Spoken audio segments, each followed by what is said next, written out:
So imagine getting an email, and in this email, somebody offers you $150,000 cash. And this isn't some scam email to where it's the Prince of Nigeria and you just won the magic inheritance. No, we're talking a legitimate email that somebody is offering you $150,000 cash for something that you created on the side. That was kind of like a hobby of yours that you enjoy doing it.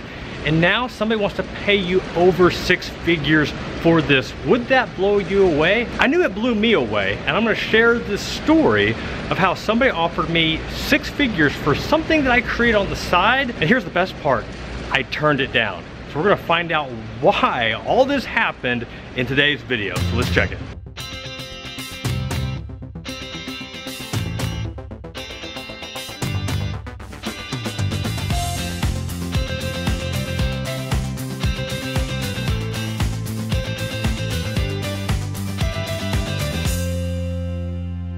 Yeah, so I had to go through the email archives to find this email, and just because I couldn't remember exactly when this took place. So this happened back in, I believe, the middle to late part of 2012. If you've been blogging for any sort of amount of time, if you have an online business, you get quite a few unsolicited email offers all the time, whether they want you to become an affiliate, they got a product you want to promote, there's a book they want you to promote. I've been blogging long enough at that point in time where I was used to getting these types of messages. But this particular email, now this one kind of shocked me though, because at this point in time I hadn't received a lot of emails from those that were interested in buying my site. I mean, my site was still relatively new, so I really didn't think I had a lot to offer. So at this point in time, like 2012-ish, I had been blogging for about 3.5 years. But also keep in mind though that I was a financial advisor, so initially I didn't start my blog to make money. I started my blog as a marketing tool for my financial advisor practice.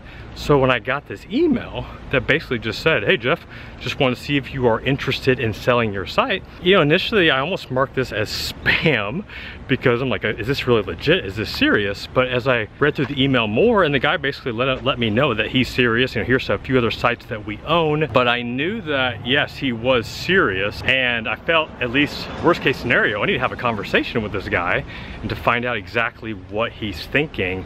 So that's what I did. So I did reply to that initial email.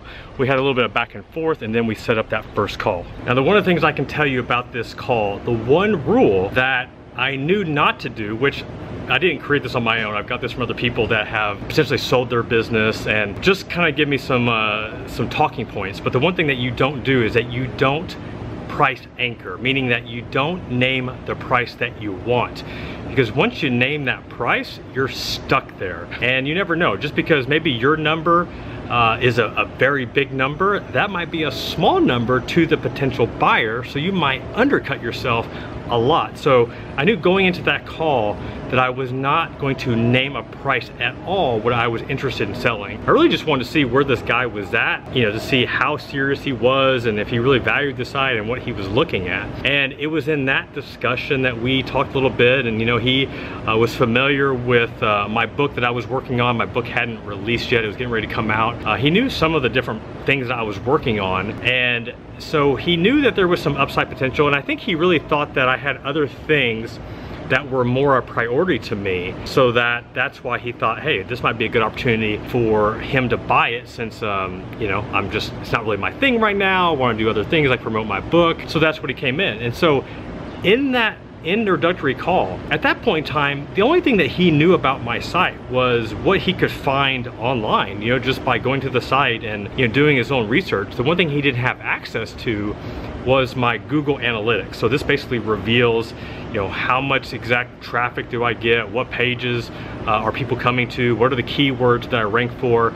I mean, this is the stuff that if you don't know this yet, it's very hard to, I mean, you can get a decent, there's enough tools out there where you can get a decent idea how much traffic a site gets and all that stuff, but until you really get into the analytics, which shows you the cold hard truth and facts about what's going on with the site, until you get access to that, it's really hard to give a true valuation. That being said, despite not having access to my Google Analytics yet, over the phone on that call, he's like, Jeff, he's like, I don't even have to see your Google Analytics. I'm willing to offer you $150,000 cash right now if you're willing to sell your site. Like, I will write you a check tomorrow. I don't even have to see analytics. I don't have to see anything. You have to prove to me how much your site's making. Like, I just think it's a great site and I want to pay you $150,000 cash right now. So here's the thing you have to realize. At that point in my career, getting offered $150,000 cash is not something that happened every day of the week. It didn't happen multiple times a year. In fact, I think that's probably the first time that ever happened. So for somebody to offer me, willing to offer me $150,000 for this blog that was relatively new, wasn't making a ton of money yet. It was starting making some money, which I'll share here in a second. As far as getting offered $150,000, I mean, it was worth taking the call for, so that's why I took the call. Now, on that call, I never once told him yes or no. I told him that I would consider it, told him I would think about it, you know, pray about it, weigh my options, and then get back to him. Sure enough, I mean, I can't remember how long it took for me to get back to him. I think it was pretty quick, but I turned him down. I said, hey, I really appreciate the offer. You know, that's a very, very nice offer. I mean, the fact that you're willing to offer me that amount of money without really looking at the analytics, I mean, I understand, you know, there's a lot of faith and trust in that. I can't remember if he countered at that point in time, but the fact of the matter was is that whatever amount that he was willing to give me, I knew that I wasn't in a spot that I was ready to let that go yet. So I kind of had to really think about it, and you know, as I had time to kind of digest it and unpack it, you know, why did I turn down $150,000 for a website? You know, what were some of my key motivators? And that's what I want to share with you today. Like, what were the 4 reasons that enabled me to be able to say no to $150,000 cash? All right, so what's the first reason? So the first reason was, and whether this is a good reason or not, I'll let you be the judge, but the first reason was, this is my baby. Like, my blog was my baby. It was still a toddler. I mean, maybe still a baby, but you know, I've been growing it for 3 years, and you know, having 4 children right now, you can appreciate the fact that, you know, when your kids are young, they're babies, you like to hold them. They're still cute, you know, yeah, they got the terrible 2s and the horrendous 3s and all that stuff, but they're still at that age where you know there's a lot of potential there. You know that there's still room to grow and that you can still have a dramatic impact on their life, right? And I knew with my blog, it was still new. Like, I was still learning a lot. I still had a lot to do with it. I still had a lot of big plans, and I felt like was just getting started. And because of that, it was hard for me to let it go just like that, you know, even for 6 figures cash, because the reality is, like, okay, this is, you know, if this is truly my kid and I sell you, then like, now what do I do? Like, I was living for that. I was, there was just so much more content that I was looking forward to creating that I wasn't ready yet to let go of my baby. Now, for those that have kids, you know, when they get older, you get in the teenage years, like, that's when you're ready to let them go. So I knew as the blog grew, like, maybe when they're like, it was a teenager, like, all right, now I'm ready to let you go. All right, so number 2, and here's the reality of the situation, is that number 2, yes, $150,000 was a lot of money, but that wasn't a game changer to me at that point in time. I was already making 6 figures per year, so yeah, doubling my salary or doubling my income for the year, like, that would have been awesome. But it wouldn't have changed my life, meaning that it didn't mean that I could stop working. It didn't mean that I could retire. It didn't mean that, yes, we could have paid off our house and all that stuff, but it wasn't a game changer, you know? And you got to know what that number is, and I started putting a pencil to it, and I don't know if I really had a number at that point in time. I think I was just had so much more tied up into the site, I mean, yes, it was a website, but it legitimately was a business. I had so much tied into it that I wasn't ready to let it go. And like, it had to be an amount that was like a no-brainer. But here's the reality as well, is that $150,000, yes, it sounds like a lot of money, and it is, but then you've got taxes, then you got fees, you know, whether it be we had to go through like a broker, you have attorney fees, make sure the contract, you know, doesn't screw you. I mean, after all said and done, I mean, you're probably gonna clear maybe 100, maybe a little bit more. So 150,000, yes, it's a lot of money, but you gotta recognize that 50,000 of that's gonna go away just like that. Those are the things to factor in, and if 150,000 was not a game changer, then 100,000 was not, for sure. All right, so let's just talk numbers a little bit more. Third reason why I didn't sell is because I thought it was worth a lot more. $150,000, a lot of money. Yes, it was making some decent money, which I'm getting ready to share with you.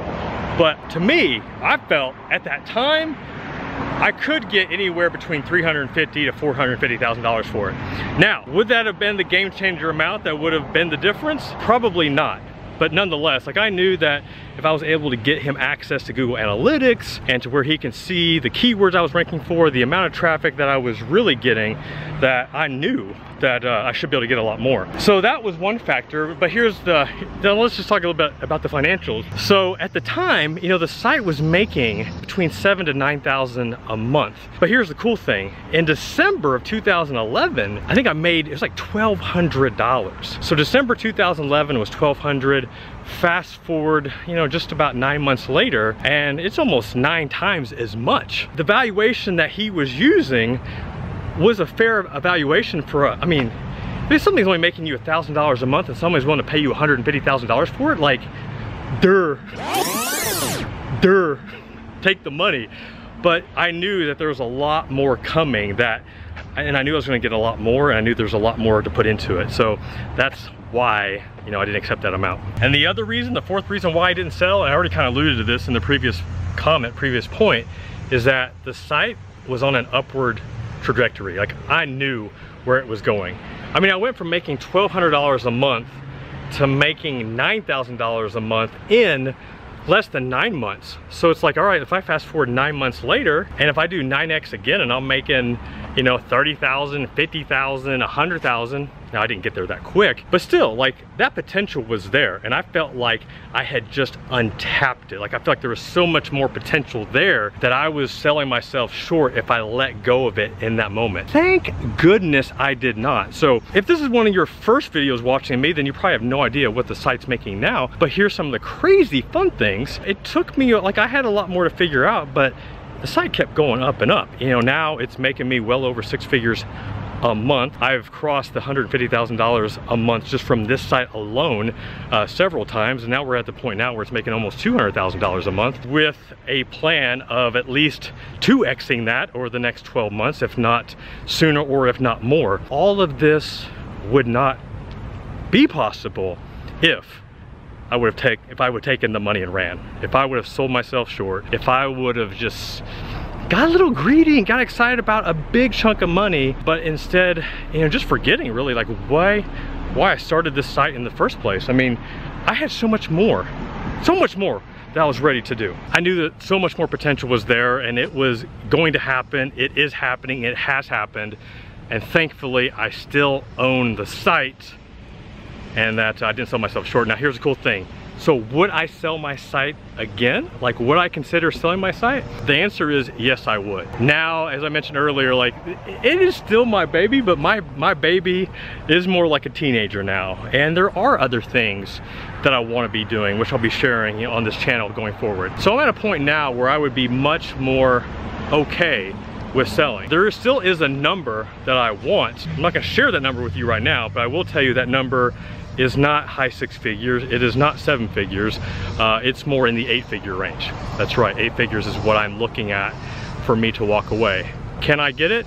Let's just say yes, I can, because I have some friends that have sold their sites for that amount, and I know it's out there. I know that there are people wanting to buy sites like mine. So until then, I'm just putting out more content, working on the SEO, you know, just launching new initiatives to obviously not just keep the site relevant, but to keep it growing, keep it competitive with all the other financial sites out there, because there are more and more sites coming. A lot of them are all VC backed, or they, you know, they got like huge team operations, and you got like my site, which has a swift but nimble team, but that's a whole other story.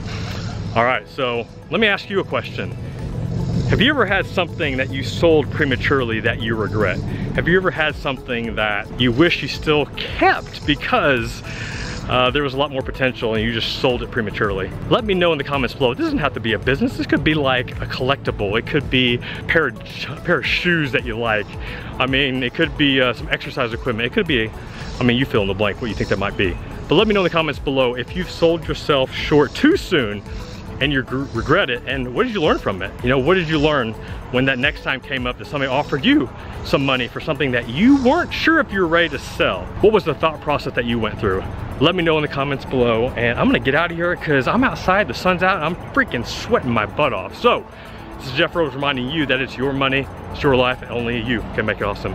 Until next time, peace.